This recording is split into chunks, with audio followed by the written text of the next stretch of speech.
Today we're going to talk about the fact that you think that you're lost, but you're not lost. Nothing excites you anymore. Everything is just routine. Your environment doesn't bring inspiration to you. Things that you liked before, you don't like them anymore. It's like a dark cloud on top of your life. When you're in that situation, you feel so lost. You're like, I'm lost. I don't know what to do in my life. You're just going to that tunnel that is not going to even bring anything good into your life. You're not lost. You just need one thing. That thing that you need is change. The fact that you feel lost is a calling. It's a calling for more. You're ready to expand yourself. You're ready to discover your higher self or another version of yourself. Or there's something that's calling your name because it's so painful to stay in that situation. That pain is way too big compared to the discomfort of stepping out and looking for what is calling me. That pain is too big. You cannot stay there. I've been through many situations in my life where I felt like lost, but I was in transition. It's only now that I know, okay, Queen, you were just in transition. You were not lost. I remember when I was involved in the luxury industry, I worked in the luxury industry. I was working for LVMH. I worked for Estée Lauder companies, for Bobbi Brown, for Paco Rabanne. And at some point I was just like, this is interesting. I love it. It's so aligned with my personality. It's so aligned with my values like excellence, creativity. The luxury industry was so aligned with those values. But then I evolved and I had that calling. I had that thing that was like, girl, like there's something that is there's nothing that's not right. Like, why do I feel like I'm in a box? Why do I feel like I'm a tree? You know, I was feeling like I was just like enslaved. That is where I started paying attention to these feelings. And I realized that I was seeking more growth. I was seeking for more. I wanted more. My spirit, my soul wanted more. Like I needed to discover another version of Queen, you know, that I've never seen before. So I was just like, okay, it's time. So it's time. And then that is where I did a massive change. I moved out of the luxury industry and I went to tech, which is completely different from my background, from what I studied. I studied digital marketing. You can say digital marketing is linked to tech in a way, but this is like tech, right? I still kept some of the things that excites me, such as, you know, working with people. So I was working with creators, so in the creator economy, but still in a very different environment. But I can tell you, just the fact that I just said yes to that calling, just believing that there was something more, no matter the shape, the form, the length, the depth, no matter how that more would look like, I didn't care.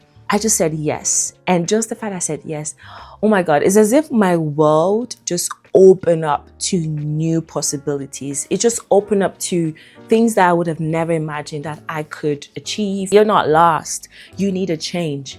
If you're in an environment that doesn't inspire you anymore, let's say you're in a country that doesn't inspire you anymore, you're in a city that doesn't inspire you anymore, if you feel like your city doesn't align with who you want to become, it's not aligned with your goals, it's not aligned with the kind of life that you're imagining, it's time to move out.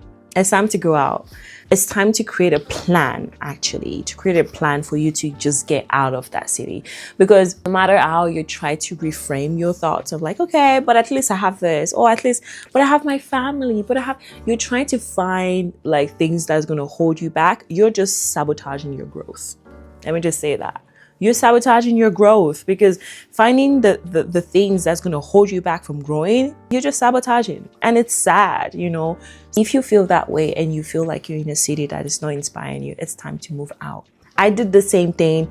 I've lived in Paris for like 21 years. And after 21 years in Paris, I was just like, this city is not aligned with the queen that I want to become, align with my higher self. Not saying that it's not part of who I am, it's part of my story, but right now in the season that I am, it's not aligned. I need to get out. I need to expand myself. I really need to answer that calling that is calling me for more and discover what is it. That's how I decided to move to North America. And I've never lived on this continent. I love this continent. I visited New York, which is one of my favorite cities in the entire world. And just the idea of moving to this part of the world, I was just like, wow. It's been almost like 5 months now living in a new continent. It's not even about what I've achieved or the vibes. No, it's just the openness of my mind that I feel like I can do anything. Like there's nothing that's gonna stop me. Like I feel there's such a boost in my life, and it's like a light that just come in and just like, okay, Queen, you're ready for the next step. Let's go, right? I'm just encouraging you to take that step. If it's moving out of your city, move. Create a plan, okay? Because we're not here just doing things like, without thinking. We have a lot of knowledge, we have understanding, we are strategic. We are very smart, we plan and we execute, right? You want to make sure that you're planning, seeking knowledge, and, doing your own research to be able to execute the plan. But I just want to tell you that there's so much more for you outside of what you feel right now. You feel you're lost. You feel like, there's nothing more out there. Oh my love, there's amazing world out there outside of the world in your head. There's so much more for you. Take that leap of faith and move out of it. Many things that you're going to face when you're going to take this leap of faith of embracing change in your life. First of all is fear. It's a fact. Just don't think about it. Just don't overthink about it. You're gonna be afraid. That's it. It's a fact, right? And that's okay because it's normal. You're a human being. You're doing something that's outside of what you've ever known. It is so normal. If you're not afraid, then there's a problem. I'll be like, are you sure this is really outside of your zone? Are you sure that this is something that you want? Fear is also an indicator that you're doing something that is outside of what you've ever known. So it's also an indicator that you're doing something good. You're doing something to challenge you, right? So just accept it. Just be like, okay, we're gonna be afraid, but it's all right. We're gonna do it anyways, because this is about your growth. This is about your future. This is about investing in your future. This is about discovering yourself, discovering your higher self, discovering another version of self that's going to make your life even better. Fear doesn't have power. Fear is nothing compared to the magic and the surprises that you're going to discover after saying yes to this call, after embracing change. It's not comparable. Another one is that not everyone is going to support your change. Not everyone is going to be happy about it, because people get triggered when you do something that they wish they had the courage to do. Don't expect people to validate your idea. Don't expect people to validate the change that you want to bring in your life. Not everyone is going to love it. Not everyone's going to support you. Don't expect that. Really, no expectation. This is about you. This is your life. This is your future. This is your higher self. This is the beautiful and amazing life that you want for yourself. Some people were really going to be like, how dare you? You're going to fail. They're really going to have those limiting beliefs. They're going to try and project their limiting beliefs on you. That is where your mind has to be strong. I'm not saying that you shouldn't listen to constructive criticism or constructive feedbacks. I'm not saying that you shouldn't listen to them. You can listen to them, and they can also help you to expand your plan or expand, some of the things that you didn't think about, right?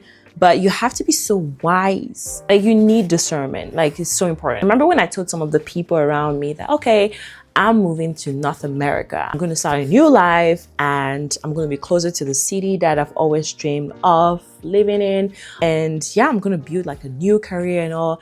I remember some of the people were just like, ooh, is it the best time to move to North America? Do you see what's happening in the US? Do you see what's happening in Canada? Ooh, they were like, oh my God, you're going to regret it. I remember someone told me that you're going to regret it. And I was just like, this is not about your life. This is about my life. I'm the only one that understands what I'm going through or what I want for myself. It's not their fault, right? It's also they're speaking from a place of experience. They're speaking from a place of like limiting beliefs and mentality. I understand that, but I'm not going to take that in. I'm really going to detach myself. That's the way you think. If you're not going to bring like something constructive, something that's going to help me to maybe evaluate some of the decisions or evaluate some things in a very good way, in a productive way, then I'm not going to listen to you. Like, you're just going to come in here and get out. That's it. So I'm not saying you should do that, but if you feel like you're not able to stay away from the people that are against your plans or find it difficult to not seek external validation, I would just say try your best to have wisdom and to really see through what they're saying. They have like really good intentions. Are they trying to help you out and they just don't know how to deliver the message? You really need to like understand that. That's going to help you to discern who are the people for you, who are the people that are not for you. Okay, so all this to say, spot the area that you feel the most lost. Like, is it in your career? Is it in your relationships? Is it in your environment, the country that you live in or the city that you live in? Is it in your friendships? Like, whatever area that you feel like, I'm so lost, like I don't know what to do with my life. I don't know what to do with that. That is a calling. Each time you feel that, just know something is calling me for more. Don't see it as a negative feeling. It's not negative. It's just an alert. Just spot the area that you feel the most lost and then create a plan. And that is where things get exciting. You're going to create a plan to bring change in that specific area of your life. And I assure you, when you say yes to that calling, you come back with your testimony. You will come back with saying, Queen, listen, girl, I did this and it was just an incredible change. And now I feel better and I'm able to like move into the next phase of my life. No matter the fear or no matter the doubts that you're gonna feel, I just pray that you go above and beyond that and you just believe that there's something more out there for you. Okay? Be great. See ya.